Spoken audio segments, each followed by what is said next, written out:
It is commonly believed in society that some breeds of canine that are naturally inclined to misbehave and be violent, and should not be permitted to coexist with human beings. However, there is an opposite school of thought that exists within the community of dog enthusiasts. This mentality that is shared between these pet owners is that there are no inherently bad dogs, only bad pet owners who create bad dogs. I stand before you tonight to tell you that it is my firm belief that it is true. Bad dogs are created. They are not born that way. Many factors can contribute to the deterioration of their overall behavior, such as their environment and the way that they're raised. When you look at a dog who is misbehaving, instead of asking what is wrong with that dog, you may want to ask yourself what is wrong with that dog's owner. To start off with, the environment that a dog lives in can say a lot about their behavior. If you place a dog in a stressful and inconsistent environment, you will find the dog to be very erratic and unpredictable. When dogs are in this type of environment, you will find them hiding, panting, acting aggressive, and unable to sit still. Much like any human being, if we are placed in this type of environment, we have a tendency to suffer and eventually snap. What are these types of environments, you may ask? Well, for example, being chained to a fence in 100-plus-degree weather. Or better yet, living in a home where no responsible pet owner will bring this pet out to go to the bathroom in a proper place. As I'm sure, if you were placed in this type of environment, you would call this torture. And you may even consider yourself to be a prisoner. As unfortunate as these events may be, and these environments may sound, they are very real. And dogs all over go through life in these environments every single day. Now, from the time dogs were puppies, dogs look to humans and rely on humans for direction.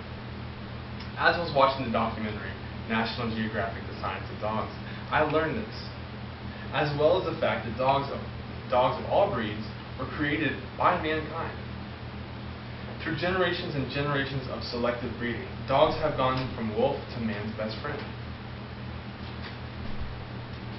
With mankind creating what we see as the modern dog, it is our duty to raise them into what we want them to be. I have seen dogs of all types: rescued fighting dogs, lap dogs, working dogs, companion dogs, and more. The interesting part about this is that these dogs coexist within the same breed. If an owner takes the time to train a dog what is right and what is wrong, these dogs will know the consequences of their actions. Take, for example, when my dog Charlie was just a puppy and I was training him to be housebroken. He caught onto the concept very fast. However, with all training, there's always accidents. When these accidents did occur, however, Charlie knew what he did. He tucked his tail between his legs and he hid, without any prompting from me whatsoever. This is due to the fact that Charlie knew he would be in a little trouble if he made a mess. Now, to prove a point about raising and training a dog, I will give a demonstration as a visual aid with my dog Charlie. Just a little bit of background on Charlie, who is an Australian Shepherd Beagle mix. When my wife and I adopted Charlie, he had been rescued at just 4 months old. For the first 4 months of his life, Charlie lived on the streets of Jacksonville.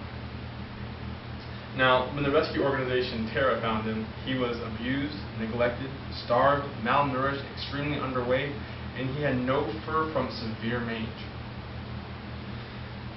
However, through a lot of love and training, he is the dog that you see today. If I could have a volunteer from the audience, please, to hold the camera while I give a demonstration of the training that he's received. Sure. Thank you.